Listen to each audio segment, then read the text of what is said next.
Election 30ಯಲ್ಲಿ ಯಾವೆಲ್ಲ ಸುದ್ದಿಗಳಿದೆ ಒಂದೊಂದಾಗಿ ನೋಡೋಣ ಬನ್ನಿ. ಹುಬ್ಬಳ್ಳಿಯ ನೇಹಾ ಕೊಲೆ ಪ್ರಕರಣವನ್ನ ಖಂಡಿಸಿ ವಿಜಯನಗರದಲ್ಲಿ ವೀರಶೈವ ಲಿಂಗಾಯತ ಸಮಾಜದಿಂದ ಬೃಹತ್ ಪ್ರತಿಭಟನೆಯನ್ನು ನಡೆಸಲಾಗುತ್ತಿದೆ. ಈ ಹೋರಾಟದಲ್ಲಿ ಸಮಾಜದ ಮುಖಂಡರು ಸೇರಿದಂತೆ ಶಾಲಾ ಕಾಲೇಜುಗಳ ವಿದ್ಯಾರ್ಥಿಗಳು ಕೂಡ ಭಾಗಿಯಾಗಿದ್ದಾರೆ. ವಿಜಯನಗರ ಕಾಲೇಜು ಆವರಣದಿಂದ ಪ್ರತಿಭಟನಾ ರ್ಯಾಲಿ ಆರಂಭಗೊಂಡು ತಹಶೀಲ್ದಾರ್ ಕಚೇರಿಯವರೆಗೆ ಬೃಹತ್ ಪ್ರತಿಭಟನೆಯನ್ನು ನಡೆಸಲಾಯಿತು. ಆರೋಪಿಗಳಿಗೆ ಗಲ್ಲು ಶಿಕ್ಷೆಯಾಗಬೇಕು ಅಂತ ಆಕ್ರೋಶವನ್ನು ಹೊರಹಾಕಿದ್ದಾರೆ. ಹುಬ್ಬಳ್ಳಿಯಲ್ಲಿ ನೇಹಾ ಹಿರೇಮಠ ಕೊಲೆ ಪ್ರಕರಣದ ವಿಚಾರಕ್ಕೆ ಹೊಸಪೇಟೆಯಲ್ಲಿ ಮಾಜಿ ಸಚಿವ ಶ್ರೀರಾಮುಲು ಮಾತನಾಡಿದ್ದಾರೆ. ರಾಜ್ಯದಲ್ಲಿ ತುಘಲಕ್ ದರ್ಬಾರ್ ಸರ್ಕಾರ ಆಡಳಿತದಲ್ಲಿದೆ. ರಾಜ್ಯದಲ್ಲಿ ಮಹಿಳೆಯರಿಗೆ ಸುರಕ್ಷತೆ ಇಲ್ಲದಂತಾಗಿದೆ. ಕಾನೂನು ಸುವ್ಯವಸ್ಥೆ ಸಂಪೂರ್ಣವಾಗಿ ರಾಜ್ಯದಲ್ಲಿ ಹದಗೆಟ್ಟಿದೆ ಎಂದು ಪ್ರತಿಭಟನೆ ಬಳಿಕ ಶ್ರೀರಾಮುಲು ಹೇಳಿದರು.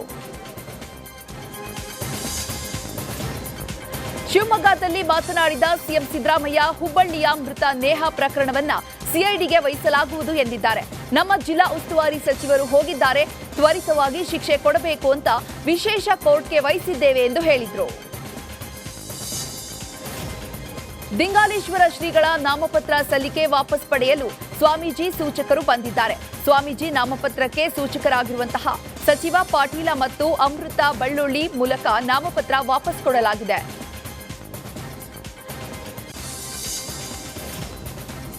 ಬಿಜೆಪಿಗರು ಮುಸ್ಲಿಮರಿಗೆ ಮಾನಸಿಕವಾಗಿ ಹಿಂಸೆ ಕೊಡ್ತಿದ್ದಾರೆಂಬ ಡಿಕೆಶಿ ಹೇಳಿಕೆ ವಿಚಾರಕ್ಕೆ ಬಿಜೆಪಿ ರಾಜ್ಯ ಉಪಾಧ್ಯಕ್ಷ ಮುರುಗೇಶ್ ನಿರಾಣಿ ಪ್ರತಿಕ್ರಿಯೆಯನ್ನು ನೀಡಿದ್ದಾರೆ. ಸಿಎಂ ಡಿಸಿಎಂ ಬಹಳ ಅನುಭವ ಇದ್ದಂತವರು ಇವತ್ತು ಕಾಂಗ್ರೆಸ್ನ ಕಟ್ಟ ಕಡೆಯ ಕಾರ್ಯಕರ್ತರಾಗಿದ್ದಾರೆ. ಕಾಂಗ್ರೆಸ್ನ ಎಂಎಲ್ಸಿ ಹಾಗೂ ಶಾಸಕರೇ ಈ ಬಗ್ಗೆ ನೋವು ಬೇಜಾರು ವ್ಯಕ್ತಪಡಿಸುತ್ತಿದ್ದಾರೆ. ಮುಂದಾದರೂ ಹಿಂದೂಗಳಿಗೆ ಅನ್ಯಾಯವಾಗದಂತೆ ನೋಡಿಕೊಳ್ಳಬೇಕು ಎಂದಿದ್ದಾರೆ. ಹಾಗೆ ಇಂತಹ ಸರ್ಕಾರಕ್ಕೆ ಯಾವ ಶಬ್ದ ಬಳಸಬೇಕು ಎಂದು ಆಕ್ರೋಶಭರಿತವಾಗಿ ಮಾತನಾಡಿದ್ದಾರೆ. ನೇಹಾ ಕೊಲೆ ಪ್ರಕರಣವನ್ನ ಖಂಡಿಸಿ ಕಲಬುರಗಿಯಲ್ಲಿ ನಡೆದ ಪ್ರತಿಭಟನೆಯಲ್ಲಿ ಶಾಸಕ ಬಸವನಗೌಡ ಯತ್ನಾಳ್ ಮಾತನಾಡಿದ್ದಾರೆ. ನೇಹಾ ಕೊಲೆ ಪ್ರಕರಣದ ನಂತರ ಅವರ ಮನೆಗೆ ಹೋಗಿ ಸಾಂತ್ವನವನ್ನ ಹೇಳಿ ಬಂದಿದೆ. ಹಿಂದೂಗಳ ತಾಳ್ಮೆಯನ್ನ ಈ ಸರ್ಕಾರ ಪರೀಕ್ಷಿಸ್ತಾ ಇದೆ. ಯೋಗಿ ಸರ್ಕಾರ ಕರ್ನಾಟಕದಲ್ಲಿ ಬರುವವರೆಗೆ ಈ ನನ್ನ ಹಿಂದೂಗಳ ರಕ್ಷಣೆ ಮಾಡೋ ಯೋಗ್ಯತೆ ಈ ಸರ್ಕಾರಕ್ಕೆ ಇಲ್ಲ ಅಂತ ಮಾಜಿ ಸಚಿವ ಎಂಪಿ ರೇಣುಕಾಚಾರ್ಯ ಕಿಡಿಕಾರಿದ್ದಾರೆ. ದಾವಣಗೆರೆಯಲ್ಲಿ ಮಾತನಾಡಿದ ಅವರು, ಮೊಸರಲ್ಲಿ ಕಲ್ಲು ಹುಡುಕುವ ಕೆಲಸ ನಾವು ಮಾಡೋದಿಲ್ಲ. ನೇಹಾ ಹತ್ಯೆ ಮಾಡಿದ ಫಯಾಜ್ಗೆ ಗಲ್ಲು ಶಿಕ್ಷೆ ನೀಡಬೇಕು, ಇಲ್ಲ ಎನ್ಕೌಂಟರ್ ಮಾಡಬೇಕು. ಎನ್ಕೌಂಟರ್ ಮಾಡೋಕೆ ಸರ್ಕಾರಕ್ಕೆ ತಾಕತ್ತಿಲ್ಲ ಅಂದ್ರೆ ಗೃಹ ಸಚಿವ ಪರಮೇಶ್ವರ್ ರಾಜೀನಾಮೆ ನೀಡಲಿ, ನಾವು ಎನ್ಕೌಂಟರ್ ಮಾಡಿ ತೋರಿಸ್ತೇವೆ ಎಂದಿದ್ದಾರೆ. ನರೇಂದ್ರ ಮೋದಿ ವಿರುದ್ಧ ಯತೀಂದ್ರ ಸಿದ್ದರಾಮಯ್ಯ ಕಿಡಿಕಾರಿದ್ದಾರೆ. ಮೈಸೂರಿನಲ್ಲಿ ಮಾತನಾಡಿದ ಅವರು, 70 ವರ್ಷಗಳಿಂದ ರಾಜ್ಯದಲ್ಲಿ ವಿವಿಧ ಪಕ್ಷ ಆಡಳಿತವನ್ನ ನಡೆಸಿವೆ. ಹಿಂದೂಗಳಿಗೆ ಅನ್ಯಾಯ ಆಗಿಲ್ಲ. ಬಿಜೆಪಿ ಅಧಿಕಾರಕ್ಕೆ ಬಂದ್ರೆ ಹಿಂದೂ ಮಹಿಳೆಯರ ಮಂಗಳಸೂತ್ರ ಮಾತ್ರ ಅಲ್ಲ, ಎಲ್ಲ ಧರ್ಮದ ಮಹಿಳೆಯರ ಮಕ್ಕಳು ಹಾಗೂ ಗಂಡಂದಿರು ತಮ್ಮ ಮಕ್ಕಳನ್ನ ಕಳೆದುಕೊಳ್ತಾರೆ. ಬಿಜೆಪಿ ಕೋಮುಗಲಭೆ ದೊಂಬಿ ಮಾಡಿ ಅವರ ಮಕ್ಕಳನ್ನ ಸಾಯಿಸುವಂತೆ ಮಾಡ್ತಾರೆ. ಒಬ್ಬರನ್ನೊಬ್ಬರು ಬಡಿದಾಡಿಕೊಳ್ತಾರೆ. ಸಮಾಜವನ್ನ ಪತನಕ್ಕೆ ಹೋಗುವಂತೆ ಮಾಡ್ತಾರೆ. ಮೋದಿ ಅವರು ತುಚ್ಛವಾಗಿ ಮಾತನಾಡಿದ್ದಾರೆ. ಮತೀಯ ಭಾವನೆ ಕೆರಳಿಸುವ ರೀತಿ ಮೋದಿ ಮಾತನಾಡಿದ್ದಾರೆ ಅಂತ ಕಿಡಿಕಾರಿದ್ರು. ಕಾಂಗ್ರೆಸ್ ಸರ್ಕಾರ ಹೆಣ್ಣು ಮಕ್ಕಳ ಹತ್ಯೆಯಾದ್ರೆ ಕಣ್ಣು ಮುಚ್ಚಿ ಕುಳಿತಿದೆ ಅಂತ ಮಾಜಿ ಶಾಸಕಿ ರೂಪಾಲಿ ನಾಯ್ಕ್ ಕಿಡಿಕಾರಿದ್ದಾರೆ. ಕಾರವಾರದಲ್ಲಿ ಮಾತನಾಡಿದ ಅವರು, ರಾಜ್ಯದ ಮುಖ್ಯಮಂತ್ರಿ ತಕ್ಷಣ ರಾಜೀನಾಮೆ ನೀಡಬೇಕು. ನೇಹಾ ಹತ್ಯೆ ಆರೋಪಿಯನ್ನ ನೇಣಿಗೆ ಏರಿಸಿ ರಾಜ್ಯದಲ್ಲಿ ಕಾನೂನು ವ್ಯವಸ್ಥೆ ಸಂಪೂರ್ಣವಾಗಿ ಹದಗೆಟ್ಟಿದೆ. ಕಾಂಗ್ರೆಸ್ ಕೈಗೊಂಬೆಯಾಗಿರುವ ಅಧಿಕಾರಿಗಳಿಗೆ ಧಿಕ್ಕಾರ ಎಂದು ಕೂಗಿ ಆಕ್ರೋಶ ಹೊರಹಾಕಿದ್ರು. ಧಾರವಾಡ ಪಕ್ಷೇತರ ಅಭ್ಯರ್ಥಿ ದಿಂಗಾಲೇಶ್ವರ ಸ್ವಾಮೀಜಿ ನಾಮಪತ್ರ ವಾಪಸ್ ಪಡೆದಿದ್ದಾರೆ. ಈ ಬಗ್ಗೆ ಖುದ್ದಾಗಿ ಸಿಎಂ ಸಿದ್ದರಾಮಯ್ಯ ಸ್ಪಷ್ಟಪಡಿಸಿದ್ದಾರೆ. ಶ್ರೀಗಳಿಗೆ ಕಾಂಗ್ರೆಸ್ ಅಭ್ಯರ್ಥಿಯನ್ನ ಬೆಂಬಲಿಸಲು ಮನವಿ ಮಾಡಿದ್ದೇವೆ. ಫಕೀರೇಶ್ವರ ಮಠ ಜಾತ್ಯತೀತ ಮಠವಾಗಿದೆ ಅಂತ ಹೇಳಿದ್ದಾರೆ.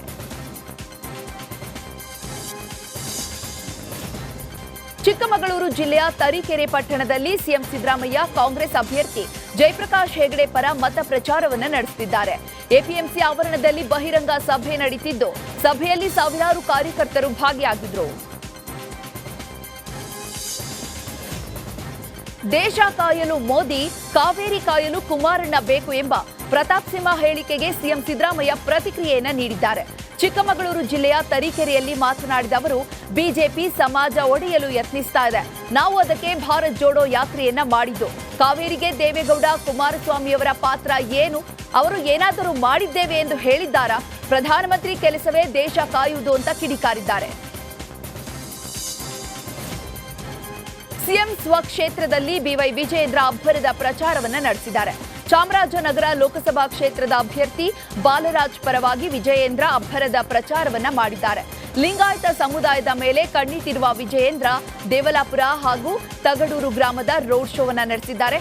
ಈ ವೇಳೆ ಯದುವೀರ್ ಸೇರಿದಂತೆ ಹಲವು ಬಿಜೆಪಿ ಮುಖಂಡರು ಸಾಥ್ ನೀಡಿದರು. ಲೋಕಸಮರದಲ್ಲಿ ಬಿಜೆಪಿಗೆ ಮೊದಲ ಗೆಲುವು ಸಿಕ್ಕಿದೆ. ಸೂರತ್ನಲ್ಲಿ ಬಿಜೆಪಿ ಅಭ್ಯರ್ಥಿ ಅವಿರೋಧವಾಗಿ ಆಯ್ಕೆಯಾಗಿದ್ದಾರೆ. ಕೈ ಅಭ್ಯರ್ಥಿ ನಿಲೇಶ್ ನಾಮಪತ್ರ ತಿರಸ್ಕೃತಗೊಂಡು ಪಕ್ಷೇತರ ಕದನ ಕಣದಿಂದ ಹಿಂದೆ ಸರಿದಿದ್ದಾರೆ. ಹೀಗಾಗಿ ಬಿಜೆಪಿ ಅಭ್ಯರ್ಥಿ ಮುಕೇಶ್ ದಲಾಲ್ಗೆ ಗೆಲುವಾಗಿದೆ. ಅಣ್ಣಾಮಲೈ ಮತ್ತು ತೇಜಸ್ವಿಗೂ ಪ್ರತಿಭಟನೆಯ ಬಿಸಿ ಮುಟ್ಟಿದೆ. ಸುಧಾಮನಗರದಲ್ಲಿ ಪ್ರಚಾರದ ವೇಳೆ ಕಾಂಗ್ರೆಸ್ಸಿಗರು ಚೊಂಬು ಚಿತ್ರದ ಫಲಕವನ್ನ ತೋರಿಸಿ ಆಕ್ರೋಶವನ್ನ ಹೊರಹಾಕಿದ್ದಾರೆ. ಪ್ರತಿಭಟನೆ ವೇಳೆ ಭಾರೀ ಹೈಡ್ರಾಮಾ ನಡೆದು ಹೋಗಿದೆ. ಪ್ರತಿಭಟನೆ ನಡುವೆ ಅಣ್ಣಾಮಲೈ ಅಂಬೇಡ್ಕರ್ ಪ್ರತಿಮೆಗೆ ಮಾಲಾರ್ಪಣೆ ಮಾಡಿದ್ರು. ನಂತರ ಪೊಲೀಸರ ಮಧ್ಯ ಪ್ರವೇಶಿಸಿ ಪರಿಸ್ಥಿತಿಯನ್ನ ನಿಯಂತ್ರಣಕ್ಕೆ ತಂದಿದ್ದಾರೆ. ಮಂಡ್ಯದಲ್ಲಿ ದಳಪತಿ ಭರ್ಜರಿ ಪ್ರಚಾರವನ್ನ ನಡೆಸಿದ್ದಾರೆ. ನಾಗಮಂಗಲ ಸಮಾವೇಶದಲ್ಲಿ ಕುಮಾರಸ್ವಾಮಿ ಭಾವುಕರಾಗಿ ಮಾತನಾಡಿದ್ದಾರೆ. ನಿಮ್ಮ ಮಾತಿಗೆ ಬೆಲೆ ಕೊಟ್ಟು ತಲೆ ಕೊಟ್ಟಿದ್ದೇನೆ ಎಂದಿದ್ದಾರೆ. ಹಾಲನ್ನಾದ್ರೂ ಕೊಡಿ, ವಿಷವನ್ನಾದ್ರೂ ಕೊಡಿ ಅಂತ ಎಚ್ಡಿಕೆ ಪ್ರಚಾರದ ವೇಳೆ ಕಣ್ಣೀರು ಹಾಕಿದ್ದಾರೆ. ಈ ಹಣದಿಂದ ಅವರು ಗೆಲ್ತೀವಿ ಅಂತಕ್ಕಂಥದ್ದು ಅವರಲ್ಲಿ ಇನ್ನೂ ಏನೋ ದುರಂಕಾರ ಇಟ್ಕೊಂಡಿದ್ದಾರೆ. ಬಹುಶಃ ಮಂಡ್ಯ ಜಿಲ್ಲೆಯ ಜನತೆ ಈ ಚುನಾವಣೆಯಲ್ಲಿ ದುಡ್ಡು ನಡೆಯಲ್ಲ ಸದಾಕಾಲ ಅಂತಕ್ಕಂಥದ್ದನ್ನು ದೇಶಕ್ಕೆ ಇವತ್ತು ಸಾಬೀತು ಮಾಡ್ತೀನಿ ಅಂತಕ್ಕಂಥ ನಂಬಿಕೆ ಇಟ್ಕೊಂಡಿದ್ದೇನೆ ನಾನು. ಬಾಗಲಕೋಟೆಯಲ್ಲಿ ಸಂಯುಕ್ತ ಪಾಟೀಲ್ ಅಬ್ಬರದ ಪ್ರಚಾರವನ್ನು ನಡೆಸಿದ್ದಾರೆ. ಕಾಂಗ್ರೆಸ್ ಅಭ್ಯರ್ಥಿ ಸಂಯುಕ್ತ ಜಮಖಂಡಿ ನಗರದ ವಿವಿಧ ವಾರ್ಡ್ ಹಾಗೂ ಮಾರುಕಟ್ಟೆಯಲ್ಲಿ ಮತಯಾಚನೆಯನ್ನ ಮಾಡಿದ್ದಾರೆ. ಬಳಿಕ ಬಂಡಿಗಣಿ ಮಠದ ಅನ್ನದಾನೀಶ್ವರ ಮಠಕ್ಕೆ ಭೇಟಿ ನೀಡಿ ದಾನಯ್ಯ ಸ್ವಾಮೀಜಿಗಳಿಂದ ಆಶೀರ್ವಾದವನ್ನು ಪಡೆದಿದ್ದಾರೆ. ಈ ವೇಳೆ ಸಂಯುಕ್ತಗೆ ಮಾಜಿ ಶಾಸಕ ಆನಂದ್ ನ್ಯಾಮಗೌಡ ಸಾಥ್ ನೀಡಿದ್ದಾರೆ.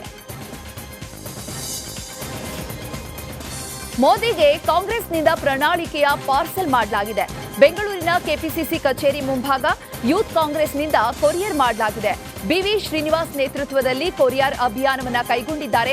ಕಾಂಗ್ರೆಸ್ ಪ್ರಣಾಳಿಕೆ ಹಾಗೂ ಸಂವಿಧಾನ ಪುಸ್ತಕವನ್ನ ಮೋದಿಗೆ ಪಾರ್ಸಲ್ ಮಾಡಿದ್ದಾರೆ. ಮಾತನಾಡಿದ ನೇಹಾ ತಂದೆ, ಈಗಲಾದರೂ ಸಿಎಂಗೆ ಸರಿಯಾದ ಮಾಹಿತಿ ಸಿಕ್ಕಿದೆ. ಈ ಪ್ರಕರಣ ಮುಚ್ಚಿ ಹಾಕುವ ಪ್ರಯತ್ನ ನಡೆದಿತ್ತು. ಮತ್ತೊಂದು ಹತ್ಯೆಗೆ ಅನುಕೂಲವಾಗುವಂತೆ ಮಾಡಿದ್ರು. ಆದರೆ ರಾಜ್ಯಾದ್ಯಂತ ಹೋರಾಟ ಮಾಡಿ ಫಲ ಸಿಕ್ಕಿದೆ ಅಂತ ಹೇಳಿದ್ದಾರೆ. ಮುಸ್ಲಿಂ ಯುವಕ ಮಾಡಿರೋದು ಖಂಡನೀಯವಾಗಿದೆ. ಕರ್ನಾಟಕದಲ್ಲಿ ಹಿಂದೂ ಸಮಾಜಕ್ಕೆ ರಕ್ಷಣೆ ಇಲ್ಲದಂತಾಗಿದೆ. ಕಾಂಗ್ರೆಸ್ನವರು ಹಿಂದೂ ಸಮಾಜಕ್ಕೆ ಅಪಮಾನವನ್ನ ಮಾಡ್ತಿದ್ದಾರೆ. ಹಿಂದೂಗಳ ರಕ್ಷಣೆ ಮಾಡುವ ಕೆಲಸವನ್ನ ರಾಜ್ಯ ಸರ್ಕಾರ ಮಾಡಬೇಕು. ಹಿಂದೂ ಸಮಾಜ ಜಾಗೃತಿ ಆಗಬೇಕು ಅಂತ ಹೇಳಿದ್ದಾರೆ. ಸಂತೋಷ್ ಲಾಡ್ ವಿರುದ್ಧ ಮೈಸೂರಿನಲ್ಲಿ ಬಿವೈ ವಿಜಯೇಂದ್ರ ಕಿಡಿಕಾರಿದ್ದಾರೆ. ಐಪಿಸಿ ಸೆಕ್ಷನ್ ಮೋದಿ ಬದಲಾಯಿಸಲಿ ಅಂತ ಸಂತೋಷ್ ಲಾಡ್ ಹೇಳಿಕೆಗೆ ವಿಜಯೇಂದ್ರ ತಿರುಗೇಟು ನೀಡಿದ್ದಾರೆ.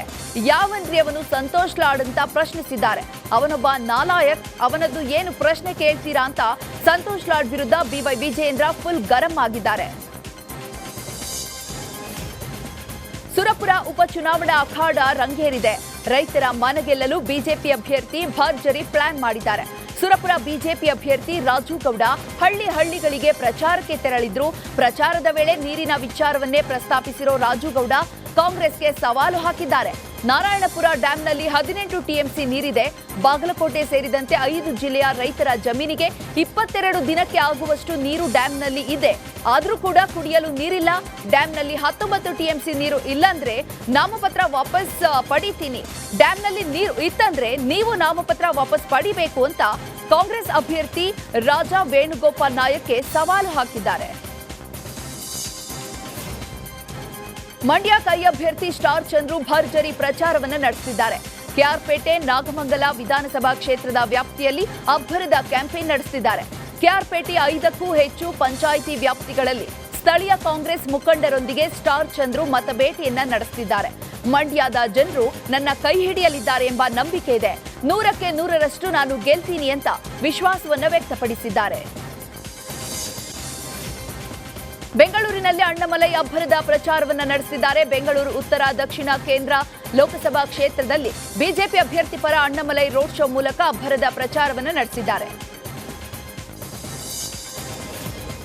ಬೆಳಗಾವಿಯಲ್ಲಿ ಸಂಸದೆ ಮಂಗಲಾ ಅಂಗಡಿ ಸುದ್ದಿಗೋಷ್ಠಿ ನಡೆಸಿದ್ರು. ಈ ವೇಳೆ ಸಚಿವೆ ಲಕ್ಷ್ಮೀ ಹೆಬ್ಬಾಳ್ಕರ್ ಪುತ್ರ ಮುನಾಲ್ ವಿರುದ್ಧ ಮಂಗಲಾ ಅಂಗಡಿ ಕಿಡಿಕಾರಿದ್ದಾರೆ. ನಮ್ಮ ಗ್ರಾಮೀಣ ಶಾಸಕರು ಅವರ ಪುತ್ರ ಕಳೆದ 20 ವರ್ಷಗಳಿಂದ ಸುರೇಶ್ ಅಂಗಡಿ ಏನು ಮಾಡಿಲ್ಲ ಅಂತ ಅಪಪ್ರಚಾರ ಮಾಡ್ತಿದ್ದಾರೆ ಅಂತ ಕಿಡಿಕಾರಿದ್ದಾರೆ. ಬೆಂಗಳೂರು ಗ್ರಾಮಾಂತರ ಲೋಕಸಭಾ ಚುನಾವಣಾ ಕಣ ರಂಗೇರಿದೆ. ಮೈತ್ರಿ ಅಭ್ಯರ್ಥಿ ಡಾಕ್ಟರ್ ಸಿಎನ್ ಮಂಜುನಾಥ್ ರಾಮನಗರ ಚನ್ನಪಟ್ಟಣ ವಕೀಲರ ಸಂಘಕ್ಕೆ ಭೇಟಿ ನೀಡಿ ಮತಯಾಚನೆಯನ್ನ ನಡೆಸಿದ್ದಾರೆ. ಪ್ರಜ್ಞಾವಂತ ವಕೀಲರು ದೇಶದ ಹಿತದೃಷ್ಟಿಯಿಂದ ಬಿಜೆಪಿಯನ್ನ ಬೆಂಬಲಿಸಬೇಕು ಅಂತ ಮನವಿ ಮಾಡಿದ್ದಾರೆ. ಶಿವಮೊಗ್ಗದ ತೀರ್ಥಹಳ್ಳಿ ತಾಲೂಕಿನ ದೇವಂಗಿ ಗ್ರಾಮ ಪಂಚಾಯಿತಿ ವ್ಯಾಪ್ತಿಯ ಗ್ರಾಮದ ಗ್ರಾಮಸ್ಥರು ಎಲೆಕ್ಷನ್ ಬಹಿಷ್ಕರಿಸುವ ಎಚ್ಚರಿಕೆಯನ್ನ ನೀಡಿದ್ದಾರೆ. ಜಲ್ಲಿಕಲ್ಲಿನ ರಸ್ತೆಯಿಂದ ಪ್ರತಿನಿತ್ಯ ಜನರು ಪರದಾಡ್ತಾ ಇದ್ದಾರೆ. ವೋಟ್ ಕೇಳೋಕೆ ಬರೋರು ನಿಧಾನಕ್ಕೆ ಬನ್ನಿ ಅಂತ ಜನರು ಬ್ಯಾನರ್ ಕಟ್ಟಿದ್ದಾರೆ. ಚುನಾವಣಾ ಬಹಿಷ್ಕಾರದ ಬ್ಯಾನರ್ ಕಟ್ಟಿ ಗ್ರಾಮಸ್ಥರು ಆಕ್ರೋಶವನ್ನ ಹೊರಹಾಕಿದ್ದಾರೆ. ಕಾಂಗ್ರೆಸ್ ಪರ ಮತ ಕೇಳಲು ಬಂದ ಶಾಸಕರ ವಿರುದ್ಧ ಗ್ರಾಮಸ್ಥರೊಬ್ಬರು ರೊಚ್ಚಿಗೆದ್ದಿರುವ ಘಟನೆ ಚಿತ್ರದುರ್ಗ ವಿಧಾನಸಭಾ ಕ್ಷೇತ್ರದ ಜಾನುಕೊಂಡ ಗ್ರಾಮದಲ್ಲಿ ನಡೆದಿದೆ. ಶಾಸಕ ವೀರೇಂದ್ರ ಪಪ್ಪಿ ಮೇಲೆ ಗಲಾಟೆ ಮಾಡಿರುವ ವಿಡಿಯೋ ವೈರಲ್ ಆಗಿದೆ. ಕುಡಿಯಲು ಮೊದಲು ಶುದ್ಧ ನೀರು ಕೊಡಿ, ನಂತರ ಮತ ಕೇಳಿ, ಎಲೆಕ್ಷನ್ ಬಂದಾಗ ಮತ ಕೇಳೋದಕ್ಕಷ್ಟೇ ಬರ್ತೀರಾ ಅಂತ ಗಲಾಟೆ ಮಾಡಿದ್ದಾರೆ. ಹಾವೇರಿ ಗದಗ ಲೋಕಸಭಾ ಕಾಂಗ್ರೆಸ್ ಅಭ್ಯರ್ಥಿ ಆನಂದಸ್ವಾಮಿ ಗಡ್ಡದೇವರಮಠ ಭರ್ಜರಿಯಾಗಿ ಮತಬೇಟೆಯನ್ನು ನಡೆಸಿದ್ದಾರೆ. ಗದಗ ಜಿಲ್ಲೆಯ ಮುಂಡರಗಿ ಪಟ್ಟಣದಲ್ಲಿ ಬೃಹತ್ ರೋಡ್ ಶೋ ನಡೆಸಿ ಮತಬೇಟೆಯಲ್ಲಿ ತೊಡಗಿದ್ದಾರೆ. ರೋಡ್ ಶೋನಲ್ಲಿ ಆನಂದಸ್ವಾಮಿ ಗಡ್ಡದೇವರಮಠ ಅವರು ಮಾತನಾಡಿ, ಕಾಂಗ್ರೆಸ್ ಸರ್ಕಾರ ಬಂದ ಬಳಿಕ 5 ಗ್ಯಾರಂಟಿಗಳನ್ನು ಜಾರಿಗೆ ತಂದು ಬಡವರಿಗೆ ಅನುಕೂಲವಾಗುವ ರೀತಿಯಲ್ಲಿ ಸರ್ಕಾರ ನುಡಿದಂತೆ ನಡೆದಿದೆ. ನಮ್ಮ ಯೋಜನೆಗಳು ಬಡವರಿಗೆ ಅನುಕೂಲವಾಗಿದೆ ಅಂತ ಹೇಳಿದ್ದಾರೆ.